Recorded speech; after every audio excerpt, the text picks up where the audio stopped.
Let's jump over to the other troll for volume 18. Do. Oh god. So in hindsight, we really should have stopped the Lank route when we did like the pure feels good route. We should have just like done that and like not even looked at the other one. I am filled with regret and I don't know what I expected. All right. So Barzum and Baizli. Clearly Barnum and Bailey inspired here.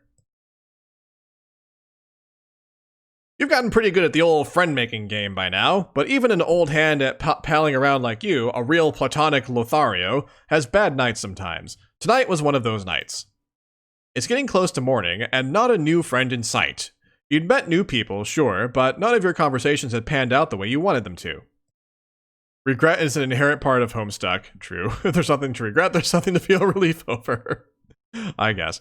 Every interaction had come to a close with your friend count, no higher than when you'd started, no matter how many compliments, offers to help, and other tried and true friending strategies you'd whipped out. Whoops. You won't stand for it. You're determined to finish out the night with at least one more new buddy's name in your little black friendship book, but with the sun's about to rise, you have to admit you're cutting it a little close. As each minute ticks by, the sky gets a little lighter, and the possibility of dying an agonizing fiery death gets higher. Maybe it'd be best for you to just pack it in and find somewhere to spend the day. You pick up your trusty palm husk and call up one of the many friends you already have to ask if you can crash. Hell, maybe Skyla will be up for sharing a Recuperacoon again. The soothing ooze has kinda grown on you, and sleeping next to Skyla always makes you feel so comfy and safe. Turns out Skyla is more than down with you coming over. Time to make tracks. You turn tail and hurry in the direction of Skyla's digs, but it's not long until you run into a distraction. That distraction is in the form of a house. It's a dark, crooked thing, hulking close to the ground. Slatted wood walls, sloping roofs. Vines cling to it like dust and cobwebs cling to forgotten things in the attic. Something about it feels off. We're safe now, Copper. We're safe. I literally just like clicked through that other path and I did not read any of the narration and we just got through it quickly. So we're done with that now. It possesses a certain energy that sends shivers up your spine, making your hair stand on end. An instinct deep in your gut is telling you to give it a wide berth. On the other hand, it's shelter. Skyla's place is a ways off yet, while the house is right here in front of you. It could be worth seeing if whoever lives here is willing to put you up for the day. That sounds like a good approach, Copper. Alright, let's overwrite the save. Let's go with no fucking way. Yeah, no, that's not happening. Didn't you just establish that this place gives you the heebiest of jeebies? Plus, there's always a chance that the inhabitant will cull instead of help you. You're sticking to your original plan, thank you very much. Firmly ignoring the house, you continue on your way. You make good progress for a while. Your Maps app says you're heading in the right direction, except... Oh, what the fuck? Why are you here again? Did you take a wrong turn somewhere? Whatever, you're not going to dwell on it. Time is running out, and you need to get away from this stupid house pronto. You'll make sure to do it right. This time you'll go... Let's save here then. Save in this slot, actually. Let's go left. Okay, you split, breaking into a jog. The scenery flicks past as you pick up the pace. Urgency spurring you on. It's getting even lighter. Won't be long now. What? You check your palm husk again. You're right back where you started, even though just a moment ago the map's GPS put you at a decent distance away. This is ridiculous. There's obviously something weird going on, but the suns are creeping up over the horizon. Time's up. There's nothing else for it. You make your way towards the house, even though everything inside you is screaming at you to stay away. Even though with every step you take, your chest tightens and your hands tremble. By the time you reach the door, you're shaking like a leaf. Adrenaline zings through you. You could choke on it. You want to run, but you force yourself to keep moving forward. It's a slow motion race between you and the sunrise. At this rate, the suns will make it all the way into the sky before you can even knock. You drag yourself the rest of the way, stumbling onto the front step. The door knocker is an intricate yet grotesque thing, an undulating tongue lolling out of a set of sharp teeth, all in cast iron. You grab the lumpy end of the tongue and bang it against the door. Mom spaghetti, oh my gosh. Nothing. Fuck. Maybe you'll get lucky and the door will be open? Out of options, you reach out and turn the doorknob. You can feel the first licks of sunlight against the back of your neck. Is it just you, or is your skin starting to blister? But today's your lucky day. The door opens. You should feel overjoyed at your life being spared. Instead, your focus is fully on how the roiling in your belly has bloomed fully into nausea. In the distance, inexplicably, is the peal of sirens, an insistent whining noise that only continues getting louder. Alright, hold on. Let's save here for a sec. I actually want to go back to the first decision point and see what happens if we choose approach the house instead. I suspect it kind of funnels us all into like the same thing. Yep, this is the same dialogue.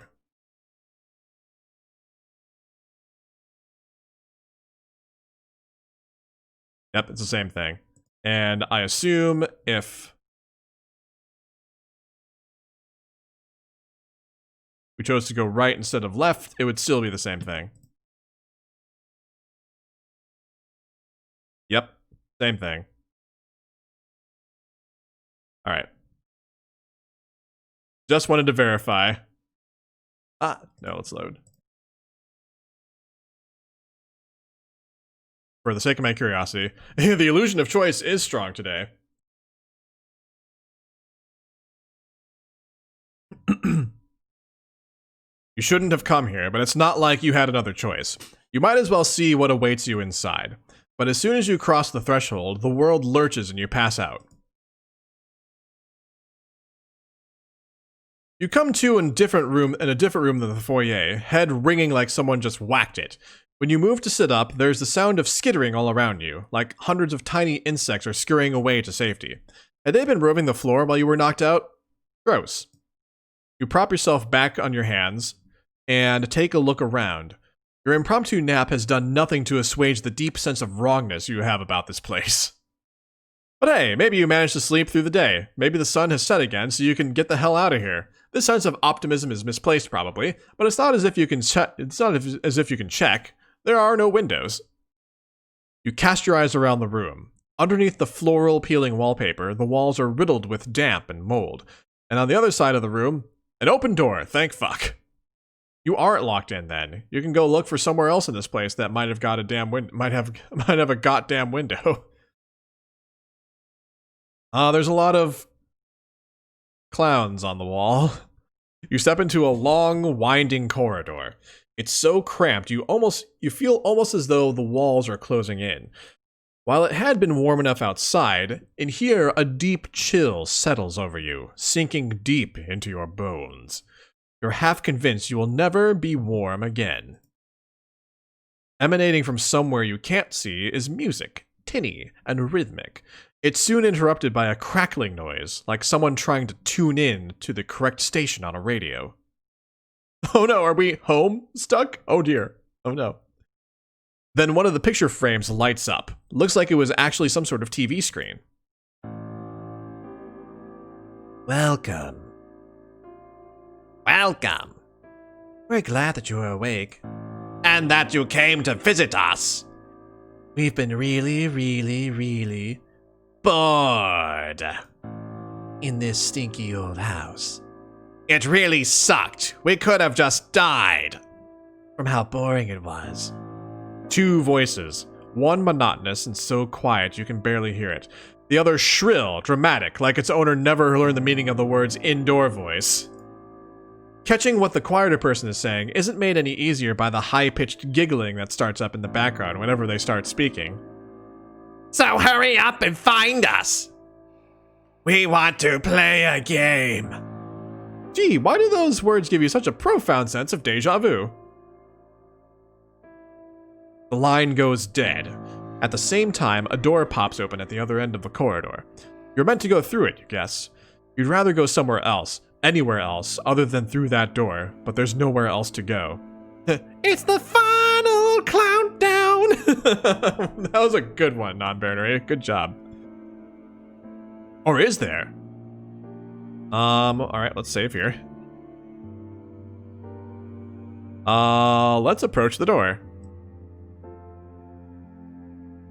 Your wariness, oh wow, what's going on here? Your wariness only intensifies once you set off down the hall, because the walls start fucking bleeding.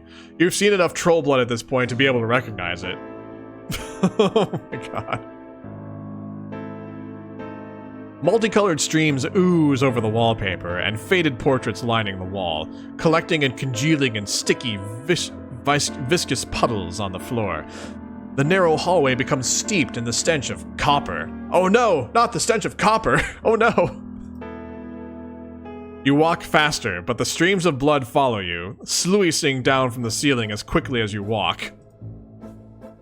This is more horror. This is like The Shining stuff going on here.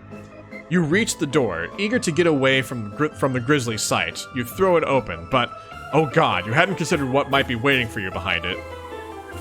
What if these two shady characters plan to torture you, tie you up and steal your palm husk, texting embarrassing messages to your friends while you can only look on in horror, helpless and unable to intervene? Anything but that!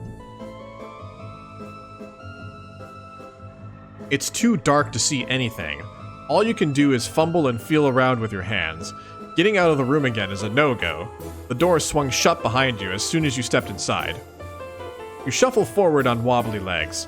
The floor feels unstable somehow, like it's going to open up and swallow you at any moment. Would it be a good idea to call out to see if anyone's here? You manage a feeble, hello? Your voice echoes. Soft laughter reverberates back in response. You catch a glimpse of something from the corner of your eye, a flash of purple. There's a sensation of eyes on the back of your neck, watching you, but you can't discern where the other presence in the room is, if there even is one. You kind of hate this. Of all the shitty welcomes you've received, this one takes the cake. You have to get out of here. You try to gather your panicked thoughts together to formulate a plan, but before you can do anything, a series of ropes appear seemingly from nowhere, coiling tight around you and holding you down. Oh no. You're finally here. We've been waiting for you. A light comes on. It's not the warm, burning rays of sunlight. This room is windowless too, but a spotlight, bright and harsh. It lights up a broad swath of the room, bleaching it white and sending long shadows stretching away from it. You can see your captors more clearly now. Two purple blood kids. Aside from their expressions, they look exactly the same. A manic glint sparkles in the eye of one of them, as sharp as his razor blade grin. The other looks more hesitant, almost sad. We're Baizli. And Barzum. You're the alien, ain't ya? You look weird. Your body's real weird. We wonder what your blood color is. Or how springy and slimy your acid tubes are. They squirm around like slither beasts when we slice open trolls' bellies. Are yours the same? You struggle against your bonds. You have no idea what acid tubes are, but you'd much rather they stay inside your body where they belong, thanks. You thought you'd moved past the days where you had to serve as a torture muppet. All you needed was a few hours shelter from the sun, and if it's safe to go outside again, you'd really like to leave. This was the wrong thing to say, apparently. The twins leer at you disapprovingly, or, well, one of them looks so disappointed he might burst into tears. The other just looks pissed. Oh, now she's yelling. No way! We told you. We've been so bored. Do you know what it's like? To be all alone? With no one else to play with? For wipes? We might have each other. We're never truly... I wonder if their voices switched too. I should have just kept the same voices, actually. We might have each other. We're never truly alone. That's what makes being us so great. But it's a little difficult to play pranks on someone who always knows what you're thinking and feeling. Wait, you thought Barzum was the quiet one and Baizli was the loud one, but it looks like they were mistaken? It looks like you were mistaken? Or did they switch? If you weren't faced with the prospect of having your innards yanked out and played with by bloodthirsty children, you might be more puzzled by their statement. As it stands, you have more pressing problems on your mind right now, so their words more or less fly over your head. You squirm harder, even though it doesn't do any good. In fact, it just seems to make the twins madder. Sadder? You settle on What's the matter? Stop trying to get away! It's always like this. Nobody ever wants to play with us. We hate it. Now hold still. You look at them beseechingly, trying to appear as small and helpless as possible. Maybe it's a little pathetic giving puppy dog eyes to literal children, but you lost track of your own dignity a long time ago. They're not really going to do this, right? A noise starts up. It sounds suspiciously like a chainsaw? And is it just you, or is there the scent of raw meat in the air? Where the hell is it coming from? Oh god. You continue straining in your bonds, stomach clenching in fear, bile rising at the back of your throat. They're not actually going to hurt you, right? Oh god, oh god, oh god, oh... You wake up, gasping. But you aren't strapped down anymore. You're in the same room that you were at the beginning. What happened? Alright, Toto, thanks for hanging out with us. Enjoy it, have a good sleep, and we'll see you next time. Take care. Thanks for the encouragement, Toto. I appreciate it. The room hasn't changed since you've been gone. There's still only one way out. You really, really don't want to step through the door again, but what else can you do? You step through the door. There's that radio crackling again. Welcome. Welcome! We're glad that you're awake. Their little greeting goes on just like it had been before. A pre-recorded message, maybe? This is the most cursed house I've ever seen. This house is cursed. Your heart pounds as you step through the second door. You're hoping that you'll be able to sidestep the ropes this time, but instead of getting tied up, you trip forward into a vat of what feels like glue. You were lucky enough to have turned your face away from the stickiness, so your nose is still above the surface so you can breathe. For now anyway, but you can't move. You're finally here. We've been waiting for you. They're acting like it was the first time all over again. What is this fuckery? Are they messing with you? You met already, mere minutes ago. No, we would have remembered. Meeting a weirdo like you. Stop trying to trick us. Then everything goes black for a third time. What the hell? And here you are again. Welcome. Welcome. Are you for real? This time you get shoved into a box. You're pretty sure you pass out while you're in the middle of getting buried alive. You come to in the room you're beginning to think of as yours yet again. You pass out 5 times. 10. You begin to lose count.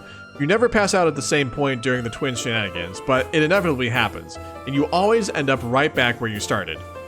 The worst part is that while your conversation with the twins stays the same, the way they trap you changes. You get trussed upside down from the ceiling, dunked into a water tank, scrabbling to get out while your lungs begin to burn from lack of air. Every time you black out before you can die, but you've almost died dozens of times by now, and it's really beginning to stress you out. You have to be stuck in some sort of time loop. You see this sort of thing in movies all the time, and everyone knows that movies are the best points of reference for one's actual life. The hero wakes up to the strains of an old pop song playing on the radio and reminisces over their childhood journals, which sends them back in time where they have to stop a crime before it happens. Or maybe you were thinking of a different movie. Anyway, your point is that you have to find a way out of the loop. Hopefully you won't have to do anything too wild like stab your past self and then throw your own bloodied corpse out the window. That would really, really blow. Unfortunately, you can't seem to find any clues indicating what you should do next. You always pass out. The twins are always excited to play with / torture you. They don't seem to be aware that any of this is happening from what you can tell. After round 20 something or other, you've had it. Enough is enough. You can't take any more giggling, any more of that hard, damp floor, any more excruciating games. You might not be any closer to figuring out what to do, but you have to try something. Okay. Let's save. No, let's save at this point. And then before we try something here, let's actually go back to this point. Let's see what happens when we try to search for another exit. I wonder if it's just going to kick us back into the loop. No, there has to be something else here. Ignoring the voice's instructions, you examine the walls of the corridor instead. Soon enough, you notice something funny about one of the paintings. Its frame seems much thicker than the others, which strikes you as somehow suspicious. Feeling along its bottom edge reveals a button. You push it. There's a groaning sound, and part of the wall folds itself away, revealing a tunnel of some sort. Ah! You knew it! You're so focused on trying to make your escape that you rush through the opening without looking. If you had been more careful, you might have noticed one very important thing. Past this doorway, there is no floor. Oh no. Your feet meet thin air, sending you pitching downwards. Drat, you think, as you plunge toward the pit of knives beneath you? Oh no! Oh no! Not a pit of knives. You'd reached a follower milestone on Chitter the other day too, and you hadn't gotten around to bequeathing it to any of your friends in case something like this happened. Your final, regretful thoughts are of your account, dusty and abandoned, with no one there to continue to update it after you're gone.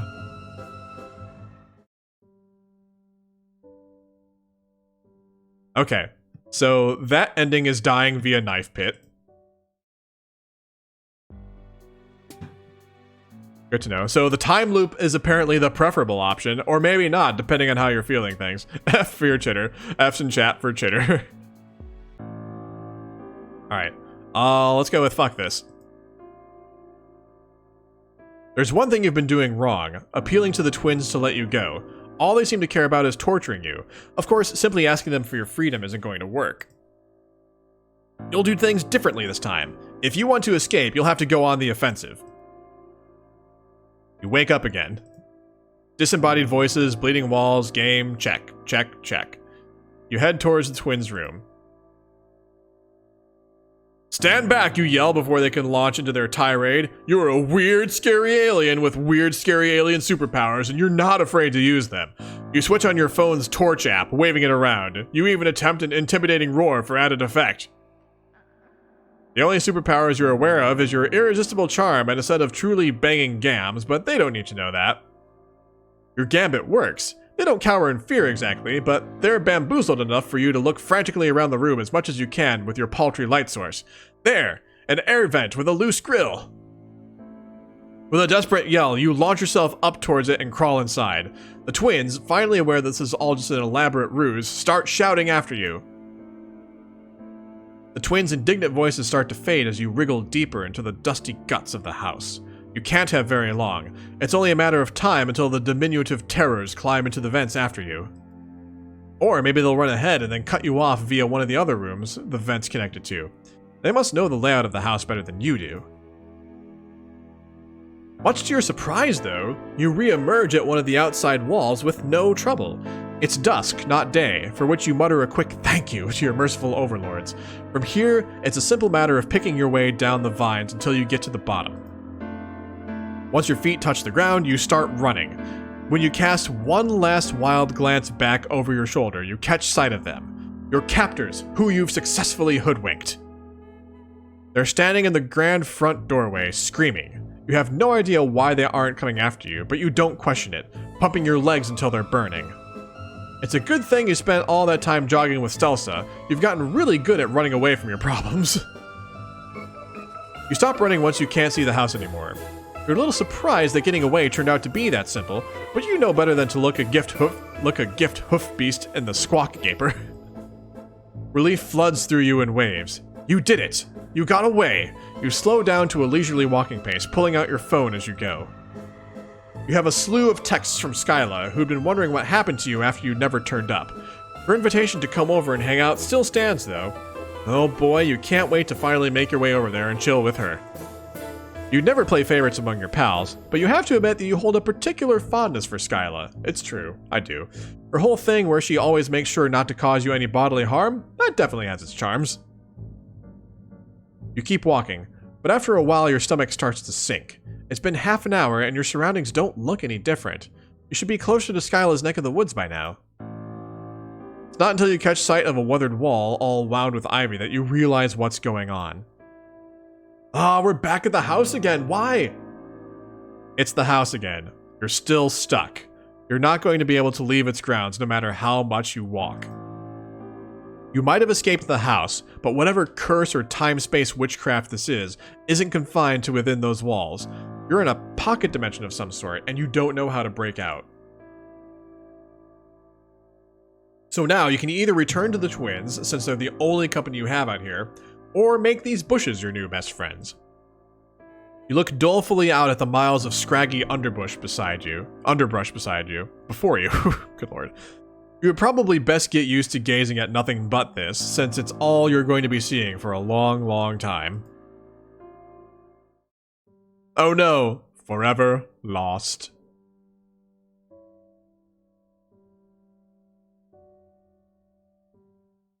Alright, well, that was not the correct way to go. So I guess what we want to do now is remember who you are.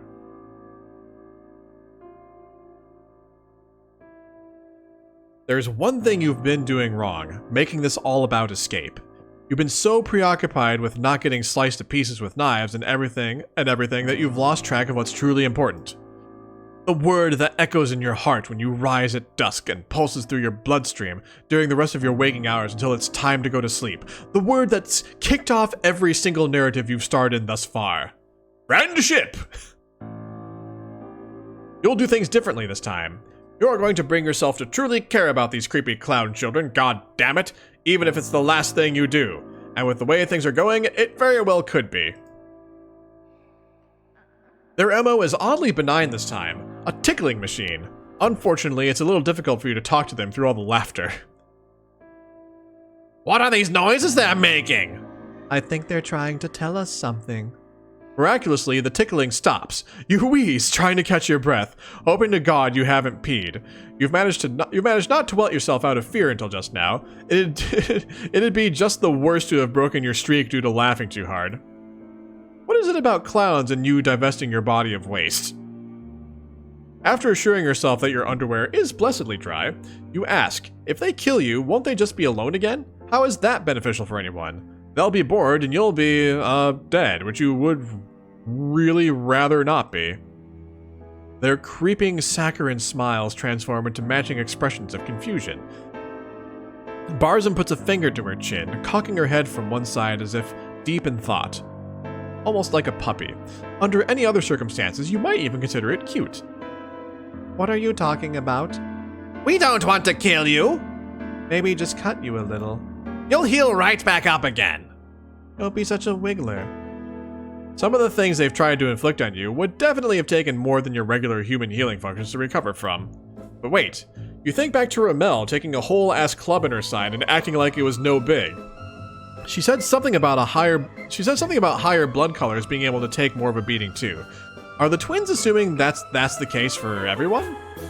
God, this is what happens when all the adults in a society go off-planet and leave a bunch of zoo animals to bring up their kids. Or, well, trolls also solve most of their problems by killing each other. You can't discount that either, you suppose. You take a closer look at the twins. There isn't any malice in either of their faces. The only emotion you can discern is idle curiosity. You decide to take that as encouragement. You explain that, no, you won't heal up from being sliced open, or from an on-fire scuttlebuggy being flung at your head, because you're a human, and humans heal differently from trolls. Well, differently from high-blood trolls, at least. You even use your best babysitter voice for good measure. You feel like you're giving a stern talking to about the importance of taking care of one's toys so that they don't break.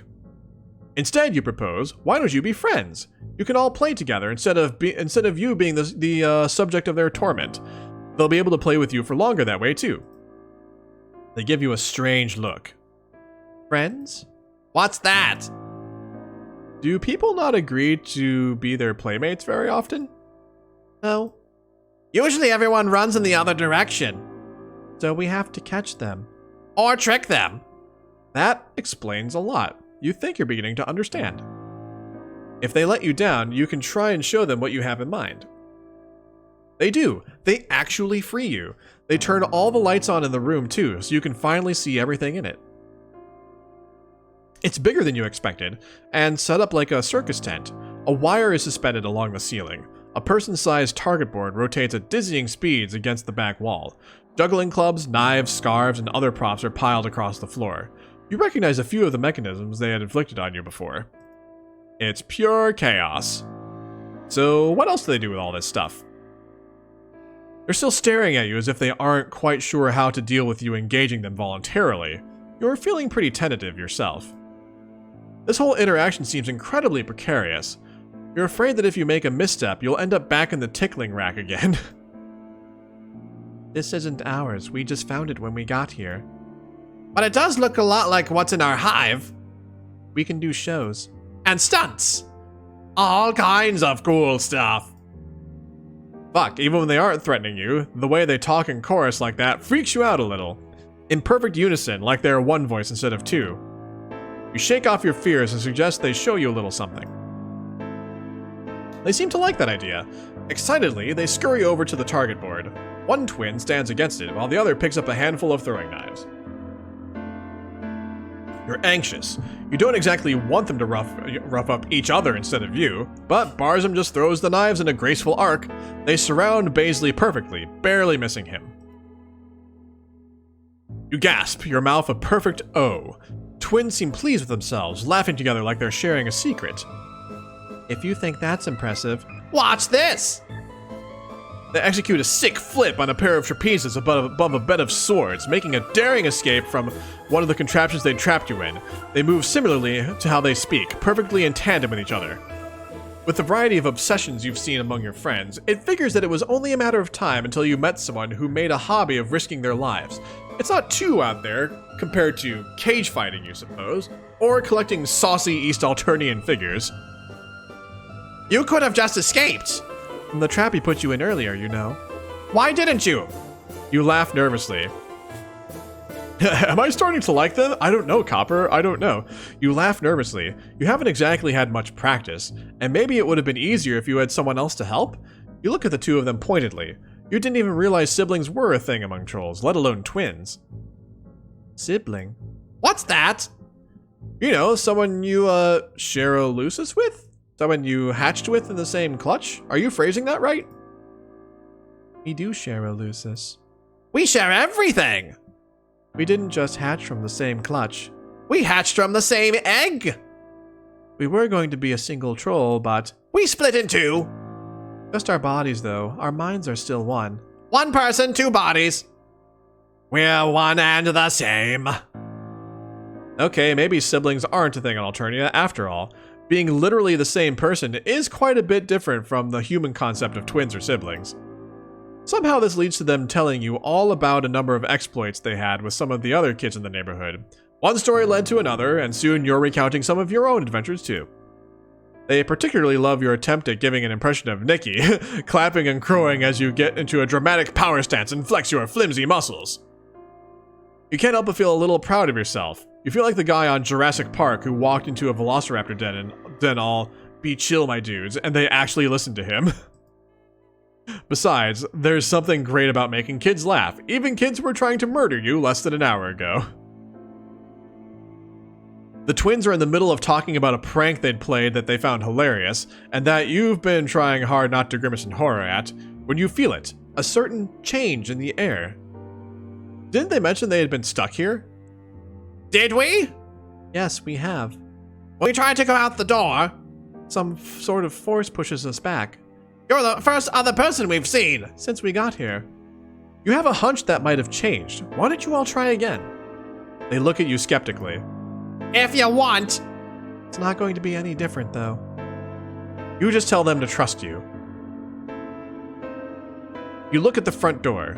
The twins are crowding you from either side, clinging onto your arms and edging so close, it's like they're trying to burrow into you. Ready? They nod. You push against the door. It opens, and you breathe in the cool evening air. Not so fast! We've gotten this far before. But we won't be able to go any farther. You'll see. You take one step, then another. As you look beyond the grounds of the house, you see things you hadn't when you first got here. Mountains in the distance, other houses. Before, all you could see was shrubbery. You pick up the pace. The house falls away behind you, disappearing into the fog. Whoa! You did it. You actually did it! We can finally leave. They swoop in to grab you, hugging you hard. The curving horns of their masks almost stab you in the cheek. These things are a bit of a hazard when their wearers only come up to about where your chest is. They keep talking before you can get a word in, pulling you forwards and shuffling you along between them. It looks like you were right. It wasn't just enough to save yourself. You had to save them, too. You don't know how, but the key to making this little patch of the universe obey the rules of reality once more was friendship all along.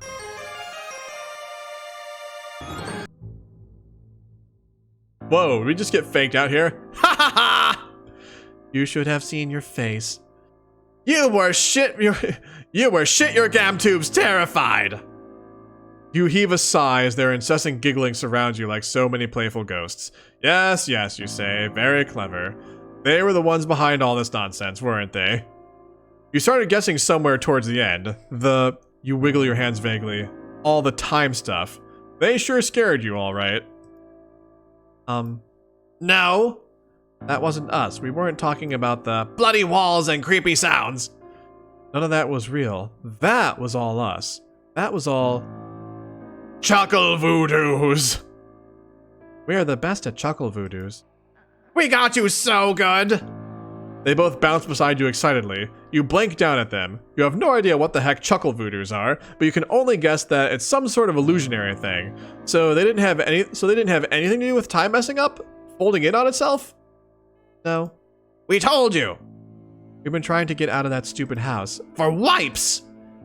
Maybe even a perigee. Did you really think That was our hive? our place is So much cooler than that dump. Visit their actual hive?